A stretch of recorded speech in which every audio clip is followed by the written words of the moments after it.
Good morning class. Tridip Chand Chaudhary महाविद्यालय से आज मैं आपके सामने बीए फिफ्थ सेमेस्टर में दो पेपर है हमारे पास। फर्स्ट है ह्यूमन डेवलपमेंट और सेकंड है पॉजिटिव साइकोलॉजी। तो हमारा जो पहला पेपर है ह्यूमन डेवलपमेंट, उसका आज हम पहला टॉपिक यूनिट वाइज कवर कर रहे हैं। तो फर्स्ट यूनिट का जो पहला लेक्चर या टॉपिक है आज हमारा है, आज हम कवर करेंगे कि मानव विकास क्या होता है, मानव विकास की स्टेजेस कितनी है और उसकी विशेषताएं क्या होती है। ठीक है, तो तीन टॉपिक आज हम कवर करेंगे। तो देखिए, अगर हम बात करें मानव विकास की, तो मानव विकास आप समझती हैं, जैसे अगर कोई बच्चा गर्भ में जब आता है तो गर्भ में आने के बाद उसका शरीर धीमे धीमे धीमे बढ़ता है। ठीक है, तो जो बढ़ना दो तरीके से अगर हम कहें तो परिवर्तन व्यक्ति के शरीर में होता है। तो पहला होता है शारीरिक परिवर्तन, यानी कि उसके बॉडी ऑर्गन, उसके अंग बढ़ते हैं, अपना आकार बढ़ाते हैं। और दूसरा जो परिवर्तन होता है वो मानसिक परिवर्तन होता है। मानसिक परिवर्तन का मतलब होता है कि उसका जो पहले जिस सिचुएशन में वो कैसे डील करता था और आने वाले कुछ आगे के सालों में, जैसे 5 साल बाद या 10 साल बाद, उसके व्यक्तित्व में कितने परिवर्तन आए उस सिचुएशन को डील करने के।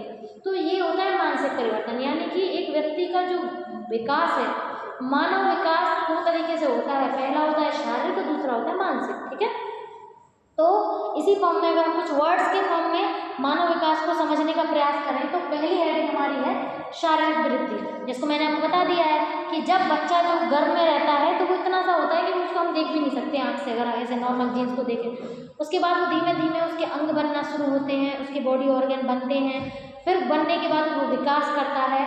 तो 9 महीने लगभग में वो इतना हो जाता है। ठीक है, तो वो हमारी गोद में आ जाता है। पैदा होने के बाद धीमे धीमे उसका शरीर फिर वृद्धि करता है, फिर उसके बाद वो इतना बड़ा हो जाता है कि अब हमें गोद में भी नहीं आता है। तो एक तरीके से व्यक्ति की हाइट, हेल्थ, उसका शरीर के अंगों का जो आकार है और रूप है, आकृति है, वो सब बढ़ती है। ठीक, तो उसको हम शारीरिक वृद्धि कहते हैं। अगला है भावनाओं का विकास। तो आप जानते होंगे, जैसे बचपन में मान लीजिए हमें कोई चीज़ नहीं मिली तो हम रोने लगते थे, लेकिन क्या आज इस समय अगर हम बात करें, इस समय वो चीज़ ना मिले तो क्या हम रोएंगे? बिल्कुल नहीं। तो इसका मतलब क्या है कि हमारी भावनाओं का विकास हुआ है, हमारे अंदर भी परिवर्तन हुए हैं कि जिस चीज़ के लिए हम पहले रिएक्ट ज़्यादा करते थे इमोशनली, आज उसके लिए नहीं करते, यानी कि हमारी भावनाओं में भी विकास हुआ है। नेक्स्ट है सामाजिक कौशल। तो आपने देखा होगा समाज में रह करके हम कई सारी एक्टिविटीज़ देखते हैं, करते हैं, तो पहले जो चीज़ हमें नहीं आती है बाद में आने लगती है, तो ये होता है सामाजिक कौशल। ठीक है, समाज में रह करके लोगों को देख करके कुछ क्रियाकलापों को सीखना, उसको सामाजिक कौशल कहते हैं। नेक्स्ट है नैतिक मूल्यों का विकास। आप जानते होंगे, जैसे छोटा बच्चा होता है, मान लो 2 साल का है या 3 साल का है, आपने उससे कह दिया कि तुम्हारे पास 2 टॉफी है ना, एक टॉफी तुम खा लो, एक दूसरे को दे दो। आपको लगता है वो 3 साल की एज में उसके अंदर नैतिक मूल्यों का विकास हुआ है कि वो एक टॉफी उसको दे देगा? बिल्कुल नहीं, मुश्किल है ये तो। ठीक है, तो इसका मतलब मेरे कहने का मतलब है ये है एग्जाम्पल से कि जो नैतिक मूल्य होते हैं वो बच्चे में डेवलप किए जाते हैं, बचपन से नहीं होते हैं। कभी कभार ऐसा होता है कि बच्चा बहुत ज़्यादा नैतिक पैदा हो गया, ये बहुत रेयर देखा जाता है। नैतिक मूल्यों को बच्चों में 5 से 6 साल बाद जब बच्चा सोशली अपने आप को सोशल में पाता है, लोगों के साथ उठना बैठना देखता है, करता है, तो फिर उसके अंदर नैतिक मूल्यों का हम विकास करते हैं, जो धीमे धीमे होता है। अगला है भाषा और सीखने की क्षमता। आपने देखा होगा जब वो पैदा होता है तो भाषा तो बिल्कुल नहीं बोल पाता, नई चीज़ों को सीख पाता है, लेकिन धीमे धीमे धीमे धीमे उसकी बॉडी में, उसके ब्रेन में मानसिक शारीरिक तौर पर जो परिवर्तन होते हैं, उसके बाद उसके अंदर ये क्षमता पैदा होती है कि वो लोगों को जो परिवर्तन है वो लर्निंग के फॉर्म में होता है। नेक्स्ट है विचारों परिवर्तन। तो आप देखते हैं कि एक पर्सन, जैसे आज हमारे जो विचार हैं, आज से 10 साल बाद उन विचारों में इतना परिवर्तन हो जाएगा कि हमारे बिहेवियर में बहुत परिवर्तन देखने को मिलेगा।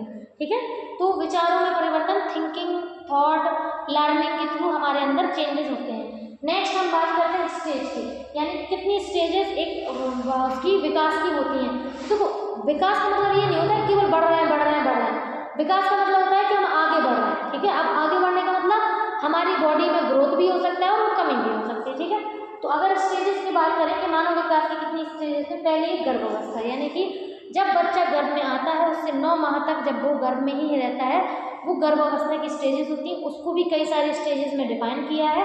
ठीक है, जैसे 3-3 महीने की स्टेजेस होती हैं, उनको हफ्तों के पीरियड में डिफाइन किया है। ठीक है, तो उनकी अलग अलग उनकी वर्क है। नेक्स्ट है शिशुअवस्था, यानी कि जब बच्चा गर्भ से पैदा हो जाता है, पैदा होने से लगभग 2 साल तक की जो स्थिति होती है, अवस्था होती है, वो उसकी शिशुअवस्था कहलाती है। फिर होती है बाल्यावस्था।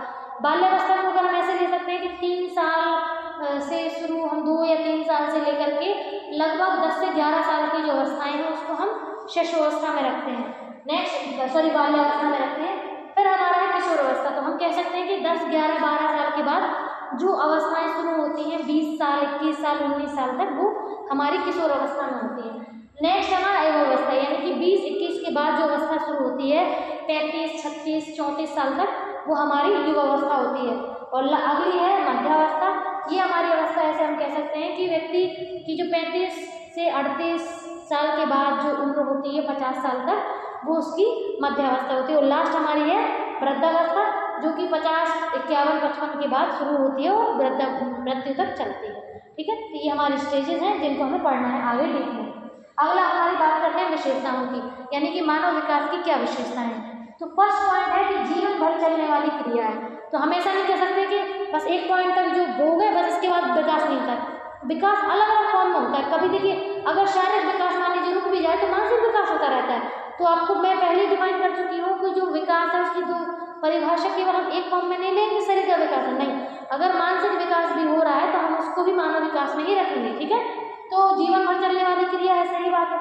नेक्स्ट है बहुआयामी, यानी कि अलग अलग एंगल से अलग अलग डायमेंशन में एक व्यक्ति के मानसिक और शारीरिक तौर पर उसके विकास होते हैं जिसको हम अलग अलग डायमेंशन में लेते हैं। ठीक है, नेक्स्ट है क्रमबद्ध। तो इसमें ऐसा तो है नहीं है कि हम सीधा गर्भावस्था से सीधा बाल्यावस्था तक पहुंच गए, ऐसे उछल कूद तो कर नहीं सकते इसमें, है ना। बाल्यावस्था से युवावस्था में आ गए, नहीं, ये स्टेप बाय स्टेप चलने वाली क्रियाएं हैं जो बिल्कुल क्रमबद्ध तरीके से चलती हैं। नेक्स्ट है व्यक्तिगत विविधताएं।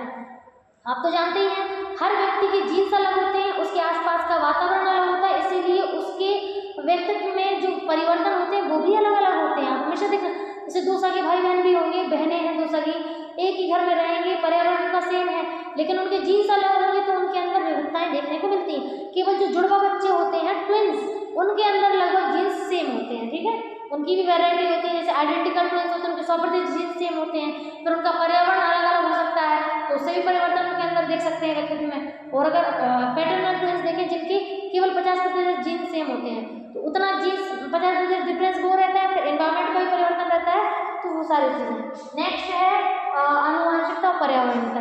आप जानते हैं कि अगर किसी के जीन्स सेम है तो उनका विकास एक जैसा चलेगा, लेकिन अगर जीन्स अलग अलग है तो विकास भी अलग होगा। पर्यावरण सेम है तो कई सारी चीज़ें उनके अंदर सेम हो सकती है, लेकिन अगर पर्यावरण अलग है तो उनके अंदर पर्यावरण के तौर पर भी मानव विकास में डिफरेंसेस हो सकते हैं। ठीक है, ये हमारा फर्स्ट यूनिट का फर्स्ट लेक्चर मैंने आज आपको समझा दिया है। कोई भी डाउट हो तो पूछ लीजिएगा। Thank you.